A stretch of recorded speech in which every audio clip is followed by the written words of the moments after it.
Hi everyone, welcome back to Storytime with Grandma Kate. We're going to continue on our Junie B journey with the chapter called Very Practicing. This is chapter 4. And as Junie B might say, this is the best chapter ever. This is the funniest chapter in this book, in my opinion. So hope you enjoy it.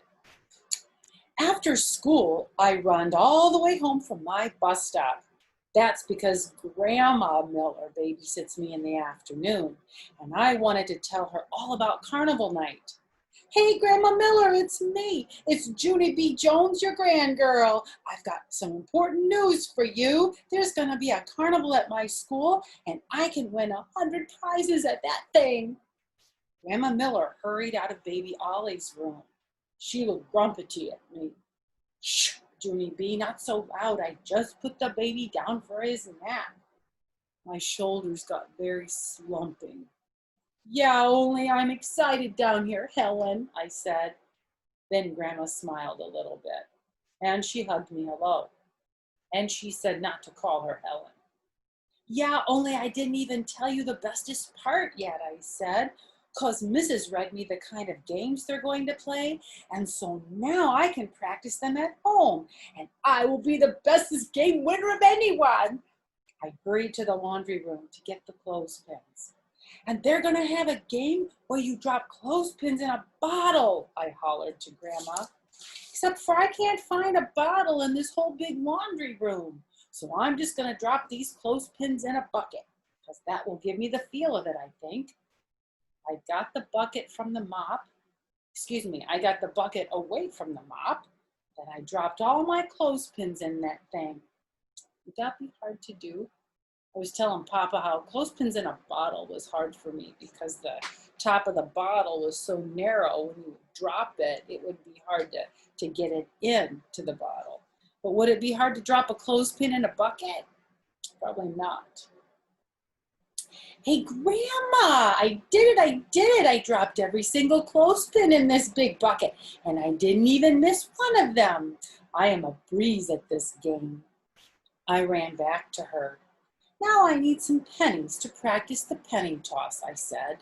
And so Grandma Miller gave me all her pennies, and I ran back and threw those guys in the bucket too.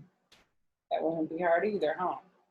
And here's another fun thing. When Mother came home from work, she showed me how to putt with a real, actual golf club.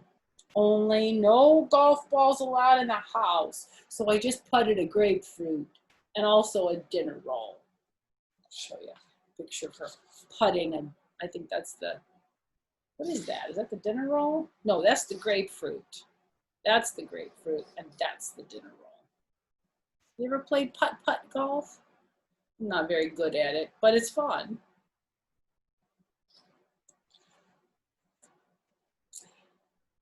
Let's see, where was I? And guess what? That night at dinner, I didn't even growl about sitting on the telephone book, because everything was going my way. That's why. Now here's the funny part. This is really funny. After we ate, Mother and Daddy cleaned up the dishes together, and they weren't even paying attention to me.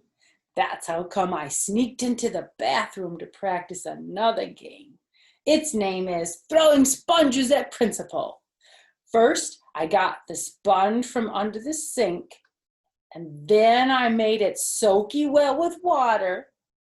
Ready, aim, fire, I said. Then I throwed the sponge with all my might, and it splashed right in the middle of the toilet pot. Bullseye! I made a bullseye! I hollered real excited. Only just then I heard a knock on the door. Junie B, what are you doing in there? Open the door. Oh no, it was Mother. I was in big trouble, I think. My heart got very pumping on account of I'm not actually allowed to play in the toilet. So I quick flushed the sponge down the pot. Only too bad for me, because that dumb thing got stuck in the hole. And the water kept on getting higher and higher, and then it runned right over the top. Mother banged it harder. I said open the door. I did a gulp. Yeah, only it's a little bit splashy in here right now, I explained, kind of quiet.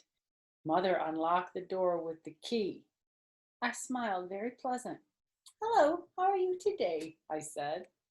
Mother hollered the name of Robert. Robert is my daddy, except for sometimes he is Bob. He came running in there. Well, good night, folks, I said, and then I tried to sneak out of there.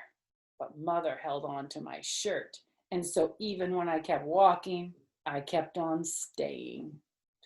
She made me help her and Daddy dry up the water with towels. And after that, I had to take a bath. Only I don't know why, because I was already wet from the toilet. After my bath, Mother tucked me into bed, and me and her had a little talk. Look, Junie B, Daddy and I know you're excited about the carnival, she said. And we also know you're having fun practicing with games. But you're worrying too much about winning. Nobody can win all of the time. Right, I said. Right, she said. Right, I said. You know, my cat's playing fun games over there. And besides, the fun of a carnival isn't whether you win or lose, she said. The fun of a carnival is just playing the games in the first place. Right, she said. Right, I said. So we'll go to carnival night on Friday and we'll have a great time. And we won't worry if we don't win any prizes at all. Right? She said. Right, I said. Mother kissed me goodnight. See you in the morning, she said. Right, I said. After she closed my door, I waited for her feet to walk away. And then I quick took out my flashlight from under my pillow. And I shined it all around my room. First, I shined it on my dresser. Then I shined it on my toy box. And then I shined it on the brand new bookshelf that Daddy made me. I smiled and smiled. That's where I'm going to put them, I whispered to myself. That is where I'm going to put my 100 prizes. I don't know if Junie B was really listening and paying attention to her mother. But while I was reading, could you hear my kitty cats playing? Leo is playing a game with Jyoti, and he always likes to win all the time, but he really doesn't. I'm going to turn the camera to see if you can check them out. They're on the floor over here playing. Can you see them? Jyoti is in the tube, and Leo is outside the tube, and they are playing Guess Who Gets Possession of the Tube? But yeah, they're having fun. Jyoti's tail is twitching, so we know she's enjoying it. And Leo is too, of course. He's crazy about his sister. But anyway, until I see you next time, have a great day. Enjoy whatever you do, and I'll see you at our next chapter of Junie B. Jones.